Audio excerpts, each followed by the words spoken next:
തിരുവനന്തപുരം നഗരസഭാ പ്രദേശത്ത് 5 ദിവസമായി പൈപ്പ് പൊട്ടി ആയിരക്കണക്കിന് ലിറ്റർ വെള്ളം റോഡിലൂടെ ഒഴുകുന്നു. കമലേശ്വരം വാർഡിൽ ആര്യൻകുഴി ഭാഗത്ത് വെള്ളം കിട്ടാതെ ആളുകൾ വലയുമ്പോഴാണ് റോഡിലൂടെ വെള്ളം ഒഴുകുന്നത്. വിവരങ്ങളുമായി തത്സമയം നോക്കുമ്പോൾ MK വിനോദ് ചേരുന്നുണ്ട്. വിനോദ്, 5 ദിവസമായി തുടർച്ചയായി പൈപ്പ് വെള്ളം പൊട്ടിയിട്ടും അധികൃതരുടെ ഭാഗത്തുനിന്ന് ഒരു വിശദീകരണം ഉണ്ടായിട്ടില്ലേ? വിവരങ്ങൾ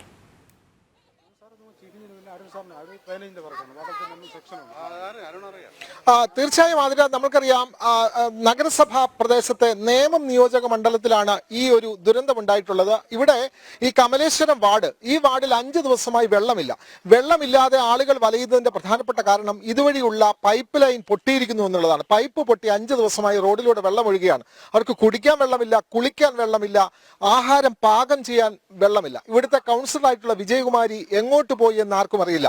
ഇത് മന്ത്രിയുടെ മണ്ഡലമാണ്, മന്ത്രി വി ശിവൻകുട്ടിയുടെ മണ്ഡലമാണ്. അദ്ദേഹം പ്രതിനിധീകരിക്കുന്ന ഈ വാർഡിലാണ് ഈ ദുരന്തം. ഇത് ഗ്യാസ് പൈപ്പ് ലൈന് വേണ്ടി ഈ റോഡിനടിയിൽ കൂടി കുത്തിപ്പൊളിച്ച് പുതിയ പൈപ്പ് ഇട്ടതുകൊണ്ട് നിലവിലുള്ള ജലവിതരണ കുഴൽ തകർന്നിരിക്കുന്നു. ആയിരക്കണക്കിന് ലിറ്റർ പാഴാകുകയാണ്. ആളുകൾ ഇവിടെ തടിച്ചുകൂടി നിൽപ്പുണ്ട്. നമ്മളിവിടെ വന്നപ്പോൾ തന്നെ നടന്നു പോകാൻ പോലും കഴിയാത്ത റോഡ്. നമ്മൾ വളരെ പ്രയാസപ്പെട്ടാണ് ഇങ്ങോട്ടേക്ക് വന്നത്. ഇവിടെ വലിയ വെള്ളപ്പൊക്കം കാലത്ത് കടന്നു വരുന്നത് പോലെയാണ് ഈ റോഡിലൂടെ കടന്നു വരുന്നത്. ഈ ഭാഗത്ത് താമസിക്കുന്നവരുടെ പ്രതികരണം നമുക്കൊന്ന് തേടേണ്ടതുണ്ട്. ചേച്ചി, ഇവിടെ ഈ ഭാഗത്ത് ഇത്രയും കുടിവെള്ള ക്ഷാമം നേരിടുന്നു. ഇങ്ങോട്ടേക്ക് വന്നാൽ ഒരു പ്രളയ സ്ഥലത്തേക്ക് വരുന്ന അനുഭവമാണ്. എന്താണ് ഇവിടെ ഉണ്ടായിട്ടുള്ളത്? അങ്ങനെയാണ്. 3-4 ദിവസം കൊണ്ട് ഇവിടെ വെള്ളത്തിന് വലിയ ബുദ്ധിമുട്ടാണ്. രാത്രി 12 മണിക്ക് മുകളിൽ ഇവിടെ ചെളി വെള്ളം കോരിക്കൊണ്ട് പോയ എത്ര വീടുകൾ ഉണ്ട്. ചെളി വെള്ളം ഇതിനൊരു പ്രതിനിധി കണ്ടേ പറ്റുള്ളൂ. പക്ഷെ ഇവർ ഇതുപോലെ വെള്ളം കൊണ്ട് തന്നെന്ന് പറഞ്ഞുകൊണ്ട് ഒന്നുമില്ല. ഈ റോഡിൽ എത്തുന്ന ഒരു വണ്ടിയൊക്കെ ഒരു കൊച്ചുങ്ങൾക്കോ നടന്നു പോകാനുള്ള ഒരു അവസ്ഥയാണ്. എത്രമാത്രം ദുരന്തമാണെന്ന് ഓർക്കണം. ഇതുവഴി നടന്നു പോകാൻ പോലും കഴിയാത്ത നിലയിൽ റോഡ് പൊട്ടി തകർന്നിരിക്കുന്നു. ആയിരക്കണക്കിന് ലിറ്റർ പാഴാകുന്നു. എന്തുകൊണ്ട് വാട്ടർ അതോറിറ്റിയോ നഗരസഭയോ ഇവിടുത്തെ വാർഡ് കൗൺസിലറോ ഇതൊന്നും കാണാതെ പോകുന്നത് എന്തുകൊണ്ട്? ഇലക്ഷൻ കാലത്ത് സ്ഥാനാർത്ഥിക്ക് വോട്ട് ചോദിച്ച് വരാൻ പോലും കഴിയാത്ത സാഹചര്യമുണ്ട്. ഇവിടെ ഈ വാർഡിനെ നേരത്തെ പ്രതിനിധീകരിച്ച കൗൺസിലർ നമ്മളോട് പ്രതികരിക്കുന്നുണ്ട്. എന്താണ് ചേട്ടാ ഈ വാർഡിന്റെ പ്രശ്നം? ചേട്ടൻ അറിയാമല്ലോ, ഇതെന്താണ് ഇത് ഇങ്ങനെ സംഭവിച്ചത്?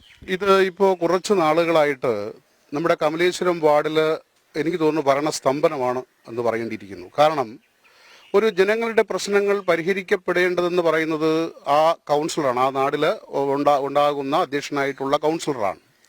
ഇപ്പോൾ ഈ സമാന്തരമായ ആ വിഷയം നമ്മളിപ്പോൾ കണ്ടു. ദശലക്ഷക്കണക്കിന് ലിറ്റർ വെള്ളമാണ് പാഴായി പോയിരിക്കുന്നത്. കൊടും ചൂട്, ഒരു വെള്ളം പോലും ഇവിടെ നിന്ന് വാങ്ങാൻ കഴിയാത്തൊരവസ്ഥ. ഇത് 4-5 ദിവസമായി ജനങ്ങൾ ദുരിതത്തിലാണ്.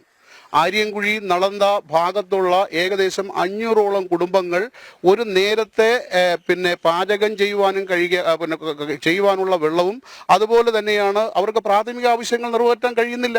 ചെളിവെള്ളം കോരിക്കൊണ്ടുപോയി പ്രാഥമിക ആവശ്യം നിറവേറ്റി എന്ന് പറഞ്ഞാൽ ഇതിൽ പരം നാണക്കേട് വേറെ എന്തെങ്കിലും ഉണ്ടോ? ഇത് ഒരു കാലവും സംഭവിക്കാത്തതാണ്. ഇവിടെ ജീവോ എന്ന് പറയുന്ന കമ്പനി തിരുവനന്തപുരം നഗരസഭയിൽ നിന്ന് കരാർ എടുത്തുകൊണ്ട് ഈ പറയുന്ന ഊറ്റൻ മെഷീൻ കൊണ്ട് ഈ ഡ്രില്ല് ചെയ്യുകയാണ് ചെയ്യുന്നത്. ഇപ്പം ഞാൻ മുമ്പ് കൗൺസിലർ ആയിരുന്നപ്പോഴാണ് ഈ നമ്മുടെ നീലാറ്റിൻകരയിൽ നിന്ന് നമ്മുടെ ബലവാൻ നഗർ വരെ 8 ഇഞ്ച് പൈപ്പാണ് പൊട്ടിയിരിക്കുന്നത്. ഇപ്പോൾ ഇവിടെ എനിക്ക് കാണാൻ കഴിയുന്ന 8 ഇഞ്ച് പൈപ്പാണ്.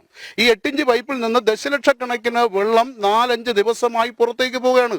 ഒരു തുള്ളി വെള്ളം പോലും കിട്ടാതെ ഇവിടുത്തെ നഗരവാസികൾ ക്യൂ നിൽക്കുന്ന ഒരു അവസ്ഥയാണുള്ളത്. ഈ അവസരത്തിലാണ് കമലേശ്വരം വാർഡിൽ 5 ദിവസമായിട്ട് വെള്ളം പൊടിച്ചു പോയിട്ട് പോലും അത് നന്നാക്കുവാൻ വാട്ടർ അതോറിറ്റിയോ അതുപോലെ തന്നെയാണ് തിരുവനന്തപുരം നഗരസഭയോ അടിയന്തരമായി ഒരു യുദ്ധകാല അടിസ്ഥാനത്തിൽ ചെയ്യേണ്ട വർക്കാണ്. കാരണം കുടിവെള്ളം ഈ കാലഘട്ടത്തിൽ അല്ലെങ്കിൽ ഇത്രയും 5 ദിവസമായി ഇല്ല എന്ന് പറഞ്ഞത് മുമ്പൊക്കെ ഈ സമാനമായ പ്രശ്നങ്ങൾ, ചെറിയ പ്രശ്നങ്ങൾ വരുമ്പോഴും ഞാൻ ചെയ്തു വെച്ചാൽ ഈ ടാങ്കർ ലോറി വഴി ആവശ്യങ്ങളുള്ള വെള്ളം ഈ ജനങ്ങൾക്ക് എത്തിച്ചു കൊടുത്തിരുന്നു. ഈ ടാങ്കർ ലോറി വഴി ഇവിടെ വെള്ളം വന്നിരുന്നു. ഇവിടെ വീട്ടമ്മമാർ പറഞ്ഞത് വെള്ളം വന്നിരുന്നു. പക്ഷേ ഇതുവഴി ലോറിക്ക് പോകാൻ കഴിയുന്നില്ല. പൊട്ടി തകർന്നു കിടക്കുന്ന റോഡിലൂടെ എങ്ങനെ വെള്ളം കൊണ്ട് കൊടുക്കും? അതുകൊണ്ട് ഈ തകർന്ന റോഡിന് അപ്പുറത്തേക്കുള്ളവർക്ക് വെള്ളം കിട്ടുന്നില്ല.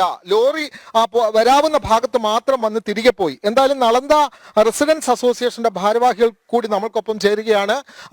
അസോസിയേഷൻ ഇക്കാര്യത്തിൽ എന്താണ് ശക്തമായ പ്രതികരണം കൗൺസിലറെ അറിയിച്ചിരുന്നോ? നിങ്ങൾ നേരിടുന്ന പ്രധാനപ്പെട്ട പ്രശ്നം, നിങ്ങൾക്ക് ഒരു തുള്ളി വെള്ളം കിട്ടുന്നില്ല, കൊണ്ടുവന്നാൽ വെള്ളം വാങ്ങാൻ പോലും ലോറി പോലും കടന്നു പോകാത്ത ഒരു വഴിയായി ഇതൊരു കുളമായി മാറിയിരിക്കുന്നു. നിങ്ങൾ ഈ ഇവിടുത്തെ കൗൺസിലറെ വിവരങ്ങൾ അറിയിച്ചോ? എന്താണ് പ്രതികരണം?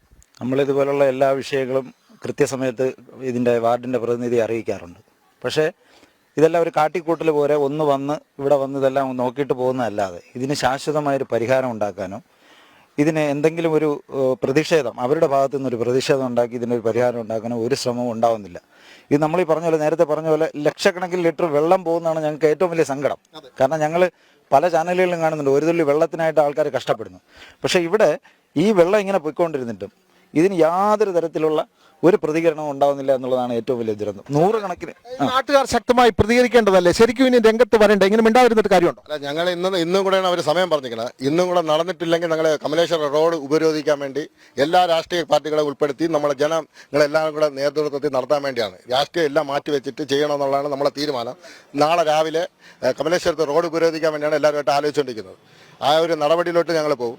ഇവിടുത്തെ ഇപ്പോൾ തന്നെ ഇവിടെ വാട്ടോട്ടിലെ ഒരു ആൾ പോലും ഇവിടെ വന്ന് തിരിഞ്ഞു നോക്കിയിട്ടില്ല. ഈ 5 ദിവസമായി അവർ ഫോണിൽ വിളിച്ചാലും എടുക്കുന്നില്ല. ഇപ്പം ഫോണും എടുക്കുന്നില്ല.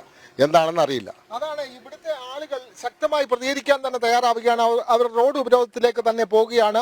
കുടിക്കാൻ പോലും വെള്ളമില്ല. ഇവിടുത്തെ ആളുകളോട് ചോദിച്ചപ്പോൾ അവരൊക്കെ കുളിക്കുന്ന സാഹചര്യം മാറ്റി വെച്ചിരിക്കുന്നത്. കാരണം കുളിക്കാൻ വെള്ളമില്ല, കുടിക്കാൻ വെള്ളമില്ല, കുടിച്ചിട്ടാവട്ടെ കുളിക്കുന്നത്, കുളി ഒക്കെ പലരും മാറ്റി വെച്ചിരിക്കുന്നു. ഈ ചെളിവെള്ളം കോരിക്കൊണ്ട് പോയിട്ടാണ് പ്രാഥമിക ആവശ്യങ്ങൾ പോലും നിർവഹിക്കുന്നത്. കുടിക്കാൻ വെള്ളം വാങ്ങണം, ബോട്ടിലിൽ വെള്ളം വാങ്ങണം. ഇവരെങ്ങനെ ആഹാരം പാകം ചെയ്യുന്നു, ഇവരെങ്ങനെ ജീവിക്കുന്നു, ഇതൊന്നും അന്വേഷിക്കാതെ പോകുന്ന ജനപ്രതിനിധികൾക്ക് വോട്ട് മാത്രം മതിയോ എന്നാണ് നാട്ടുകാർ ചോദിക്കുന്നത്. ആതിര.